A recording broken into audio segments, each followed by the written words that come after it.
अस्सलाम वालेकुम स्टूडेंट्स, उम्मीद है कि आप सब लोग खैरियत से होंगे। आज हम पढ़ेंगे क्लास 9 की कंप्यूटर साइंस। आज का हमारा चैप्टर है chapter number 3, programming fundamentals.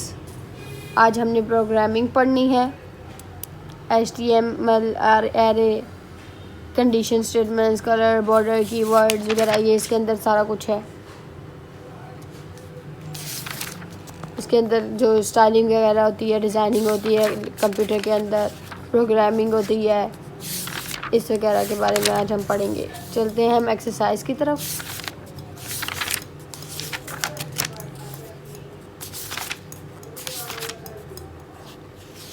Exercise की तरफ चलते हैं।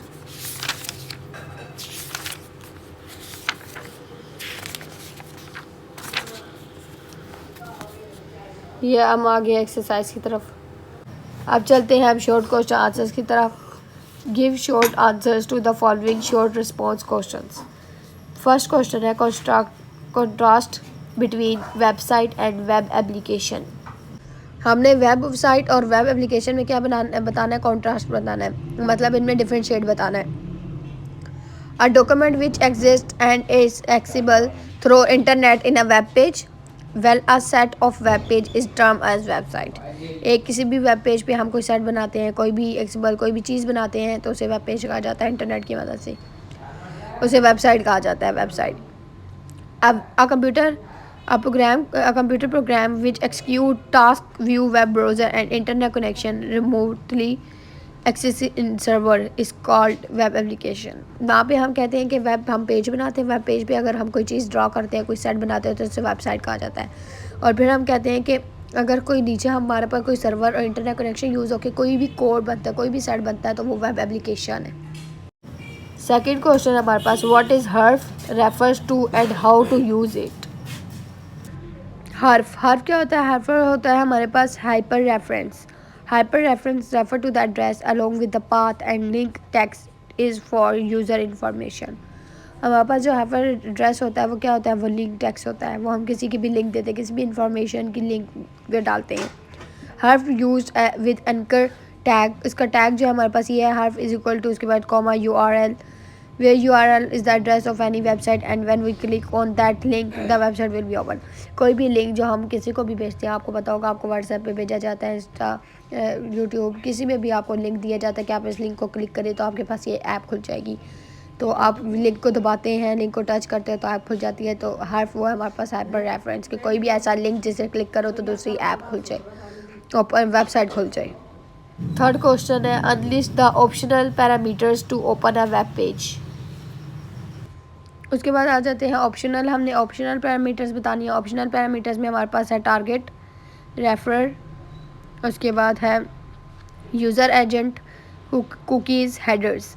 तो आ जाते हैं टारगेट। टारगेट आपको पता है टारगेट क्या होता है? हमारे पास टारगेट होता है एक स्पेसिफिक पॉइंट। इन्होंने क्या है कि एक स्पेसिफिक चीज़ को ओपन करना, किसी भी इंफॉर्मेशन को ओपन करना, हमारे पास स्पेसिफाइज जो हमारे पास है, किसी भी स्पेसिफिक चीज़ को ओपन करना हमारे पास टारगेट है। For example in a window और टैब, विंडो और टैब तो ओपन होती ही है नहीं, तो उसको भी वो है हमारा target.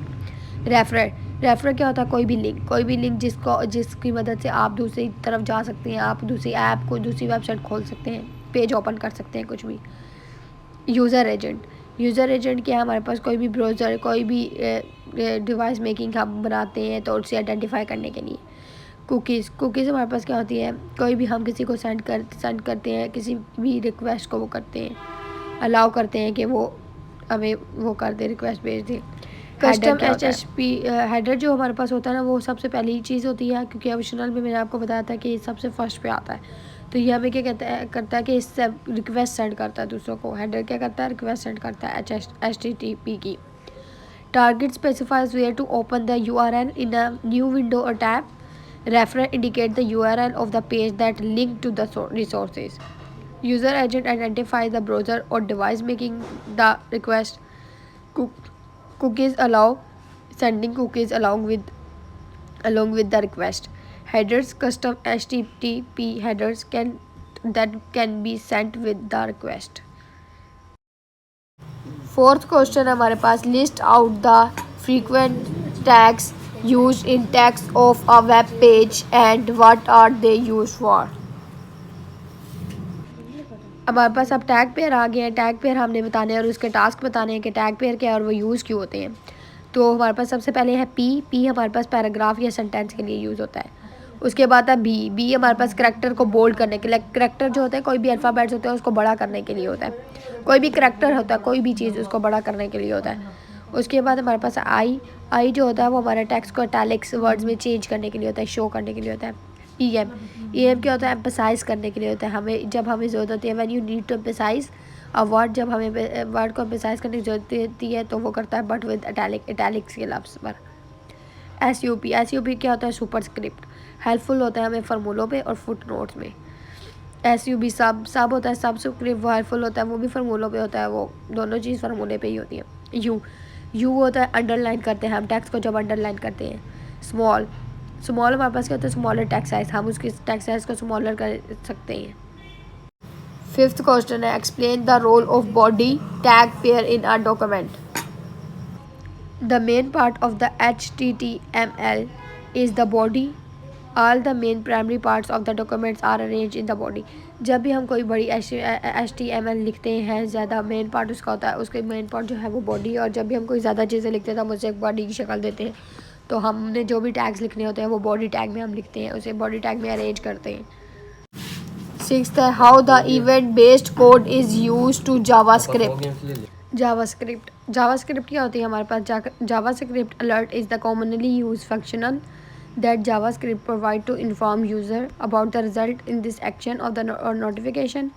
Event-based code like on-click are put between the start and end of the head tag.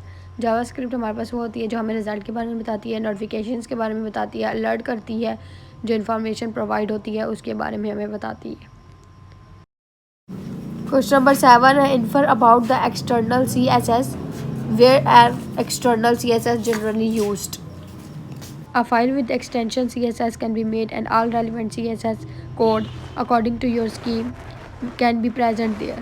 वो कह रहे हैं CSS की कोई भी एक्सटेंशन हो जो से रेलिवेंट होती हैं, कोड होते हैं, वो उसके सामने एक सीम की तरह प्रेजेंट होते हैं। Once the content of HTML are finalized, जब HTML फाइनलाइज हो जाता है, जिस अटैच द CSS फाइल, तो हम उसकी CSS फाइल को अटैच कर देते हैं उसके हेड पोर्शन में और वो लिंक पास कर देते हैं। External CSS are use with large project. ये जो एक्सटर्नल CSS होता है ये बड़े प्रोजेक्ट्स में यूज़ होता है, जैसे कि कमर्शियल पर्पस में जो बड़ी सब्जेक्ट वो प्रोजेक्ट्स वगैरह जो होते हैं बड़े बड़े, उनमें यूज़ होती है। आगे उन्होंने हमें लिंक दिया हुआ है, link REL is equal to MYSTY my style sheet href into my own CSS। ये हमारे पास एक लिंक है। इस तरह के बहुत सारे लिंक होते हैं जिसको आप टच करते हैं तो वो अपनी फाइलों पे जो लगाते हैं। उम्मीद है कि आपको समझ आ गए होंगे। अगर इसमें कोई भी कन्फ्यूजन है तो आप मुझे कमेंट सेक्शन में ज़रूर बताएं और मेरी वीडियो को लाइक करें, सब्सक्राइब करें और चैनल को सब्सक्राइब करें, सपोर्ट करें गाइस। बहुत बहुत शुक्रिया आपका for watching my video. Thank you so much. Take care, good bye.